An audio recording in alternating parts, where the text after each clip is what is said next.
এখন জয় তো সাধারণ মানে 10 বার ফেল করা কোনো ছাত্র না, লিখতে কলম ভাঙা কোনো মানুষ না। তিনি একজন পৃথিবীর সবচেয়ে সেরা বিশ্ববিদ্যালয়ে পড়াশোনা করা অন্যরকম মেধাবী একজন মানুষ। না, আওয়ামী লীগের ক্ষতির চাইতে দেশের উপকার হয়েছে, বিকজ তিনি পালানোর মতো নন, তিনি পালানোর মতো নন এবং তিনি পালাতে চাননি। তিনি এরকম চরিত্রের মানুষ, জনগণ তাকে ওই গণভবনে পিটিয়ে তাকে মেরে ফেলবে, তারপর তিনি সেখান থেকে যেতেন না। যারা ওখানে ছিলেন তাদের খবরের মাধ্যমে আমরা জানতে পেরেছি যে তিনি একেবারে সরাসরি তার এসএসএফের মাধ্যমে তিনি ফাইট করতে রাজি ছিলেন এবং ওখানে সেনাপ্রধানকে এসএসএফের মাধ্যমে গুলি করে মারার ব্যাপারে তিনি সিদ্ধান্ত নিয়েছিলেন। পরবর্তীতে এসএসএফের মানে যারা ওখানে গেছিলেন কর্তা ব্যক্তিরা, তারা বোঝানোর জন্য তারা শেখ রেহানার সহযোগিতা নেয় এবং শেখ রেহানার কথাও তিনি শুনেন নাই। তিনি জিদ করছিলেন যে আমি থাকবো, যা হয় হবে। এরপরে যখন জয় পুরো বিষয়টি হ্যান্ডেল করেন এবং তিনি যখন বুঝান যে আপনি এখানে যদি থাকেন দেশের মানুষের ক্ষতি হবে, আরও হতাহত বাড়বে এবং এই গণভবনে আপনাকে যদি এইভাবে করে এবং ঘটনা যাই হোক না কেন আওয়ামী লীগ সবার ক্ষতি হবে। ফলে সেই জয়ের কথা সে কনভিন্স হয়ে তিনি কিন্তু গেছেন, এটা হলো বাস্তবতা।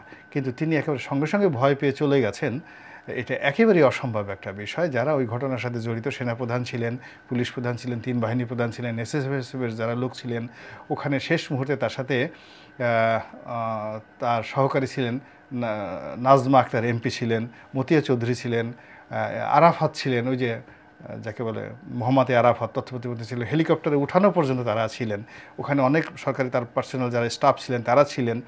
তো কাজেই এগুলো তো ইতিহাস, তারা এই জিনিসগুলো গোপন রাখতে পারবে না। আমরা খালি বললাম যে শেখ হাসিনা বলছে পালাবো না পালাবো না, এখন সে পালিয়ে গেল, ইটস নট দ্য ট্রু। তাকে প্রথমত বাধ্য করার চেষ্টা করা হয়েছে, তিনি অবাধ্য হয়েছেন, বলে মরে যাব কিন্তু পালাবো না। পরবর্তীতে তার পরিবারের যারা লোকজন আছে তারা তাকে কনভিন্স করেছে যে এই সময়টাতে আপনার এখান থেকে সরে যাওয়াটা বুদ্ধিমানের কাজ। আচ্ছা, কিন্তু তিনি যখন দেশ ত্যাগ করলেন, আমি যেভাবে বলি পালিয়ে যাওয়া দেশ ত্যাগ করা, পরবর্তীতে জয়ের বক্তব্যে আসছে রাজনীতি করবে না, পরপর 4 দিনে 4 রকমের মানে স্ববিরোধী বক্তব্য। না, এটা স্ববিরোধী বক্তব্য না, এটাই বাস্তবতা। এটা বাস্তবতা হলো, এটা ভালো দিক, জয়ের ভালো দিক। প্রথম ভালো দিক, তিনি খুব অনেস্টলি যেটা বলেছেন যে আমি প্রথমে হতাশাগ্রস্ত ছিলাম, বিক্ষুব্ধ ছিলাম, সেন্টিমেন্টাল ছিলাম। তো বোকা মানুষরা করে কি, একটা কথা বলে ওইটার উপরে স্থির থাকে, কিন্তু পরবর্তীতে অবস্থার দৃষ্টিতে তিনি সিদ্ধান্ত পরিবর্তন করেছেন। তো এই যে 4-5 বার যিনি 4-5 বার কথাবার্তা বলেছেন, ইট মিনস যে সময়ের প্রয়োজনে, রাজনীতির প্রয়োজনে তিনি নেগোশিয়েট করতে রাজি, সিদ্ধান্ত পরিবর্তন করতে রাজি। এটা রাজনীতির জন্য খুবই উপকারী। এই জয়ের যে এরকম যদি পরিবর্তন যদি শেখ হাসিনার মধ্যেও থাকতো তাহলে আওয়ামী লীগের এই পতন হয় না। রাজনীতিতে আসলে স্থানকাল পাত্রভেদে আপনার সিদ্ধান্ত পরিবর্তন করতে হয়। এই 4 দিনে যে 4 বার সে সিদ্ধান্ত পরিবর্তন করেছে, তাতে মনে হয় যে এই মানুষটি যদি রাজনীতিতে আসে, যে কোনো পরিবেশ পরিস্থিতি অনুযায়ী তিনি সিদ্ধান্ত পরিবর্তন করেন। এর কারণে গত 4 দিনে তিনি 4 বার যে কথা বলেছেন, 4 বারই ভিন্ন পরিস্থিতি তৈরি হয়েছে। তিনি তার মা যখন চলে গেছেন ওই সময়টাতে তার ওর বাইরে আর কথা, ওই সময়টাতে তিনি যদি বলতেন যে আমি আবার রাজনীতিতে আসছি, সব মানুষ বলতে এটা পাগল, এটা বদ্ধ উন্মাদ। ফলে তিনি ওই সময়টাতে যে কথা বলেছেন, পরবর্তীতে যখন আবার নেতাকর্মীদের প্রতি অত্যাচার হয়েছে তিনি বলেছেন আমি রাজনীতিতে আসব, আমার মা আসবেন, আমরা আবার ফিরে আসব। তারপরে আবার বলেছেন যে তিনি বিএনপির সাহায্য চান, বিএনপির সাথে বসতে চান।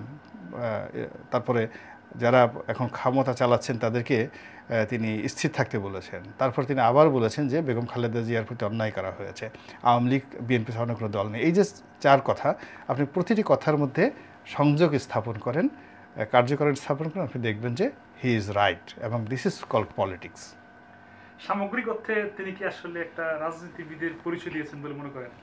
না না, দিবেন না কেন? মূল ব্যাপারটা হলো যে পৃথিবীর সবচেয়ে সেরা বিশ্ববিদ্যালয়ের অধ্যয়ন করে তিনি একজন গ্রাজুয়েট, হার্ভার্ডে পড়া এত সোজা জিনিস না। ঢাকা বিশ্ববিদ্যালয়ের ভাইস চ্যান্সেলরও হার্ভার্ডের চান্স পাবেন কি না হি ক্যানট টেল। তো সেখান থেকে তিনি লেখাপড়া করেছেন। তার আইকিউ লেভেল হলো অ্যাবভ 9-এর উপরে তার IQ level. He is not a normal man. তার জ্ঞান বোঝার জন্য আপনাকে ওই পর্যায়ের জ্ঞানী হতে হবে। আপনাদের দৃষ্টিতে আমরা যারা বুঝি না, আমরা তাকে কেউ পাগল বলি, কেউ অটিস্টিক বলি। এর কারণ হলো তার আচরণ এলোমেলো বলি। তো সে বাংলা ভাষা জানে না কেন? সে সারা জীবন থাকছে ইংল্যান্ডে। সে 75 15 আগস্টে তার বয়স কত? তার বয়স, সে পুরোটাই সময়টা ইন্ডিয়াতে পড়ছে, ফলে বাংলা তার শেখা হয়নি। সে বাংলাদেশে 2 বছরও থাকেনি। ফলে যখনই বাংলা বলি সে সেটা ইংরেজিতে অনুবাদ করে গ্রহণ করে দেন, আবার বাংলাতে তার মস্তিষ্ক অনুবাদ করে আবার সেটা আমাদের কাছে বলতে যায়। ফলে তার বাংলাটা ভালো হয় না।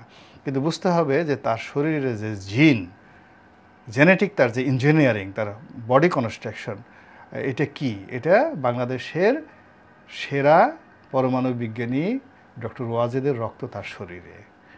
তো এই যে জেনেটিক ইঞ্জিনিয়ারিংয়ে তার বাবার আইকিউ অ্যাবভ 9, এবং তাকেও সবাই পাগল বলতো। আপনি যত জ্ঞানী লোক দেখেন, এই যে সলিমুল্লাহ খান দেখেন, কাছে গিয়ে দেখেন আপনার কাছে মনে হবে পাগল। হুমায়ুন আজাদ মনে হবে পাগল। আপনি ডক্টর আহমেদ শরীফ ছিলেন, বাংলাদেশের যত বিখ্যাত লোক দেখেন যাদের ব্রেইনের লেভেল অ্যাবভ 9, তাদেরকে আপনার কাছে পাগল মনে হবে। তো এখন জয় তো সাধারণ, মানে 10 বার ফেল করা কোনো ছাত্র না, ক লিখতে কলম ভাঙা কোনো মানুষ না। তিনি একজন পৃথিবীর সবচেয়ে সেরা বিশ্ববিদ্যালয়ে পড়াশোনা করা অন্যরকম মেধাবী একজন মানুষ। কিন্তু আমরা বাংলাদেশের প্রেক্ষাপটে যারা ঢাকা কলেজ থেকে পড়েছি, ঢাকা ইউনিভার্সিটি পড়েছি, আমরা এই দেশের অবস্থায় থেকে জয়েরকে মূল্যায়ন করার মতো অবস্থা আমাদের নেই।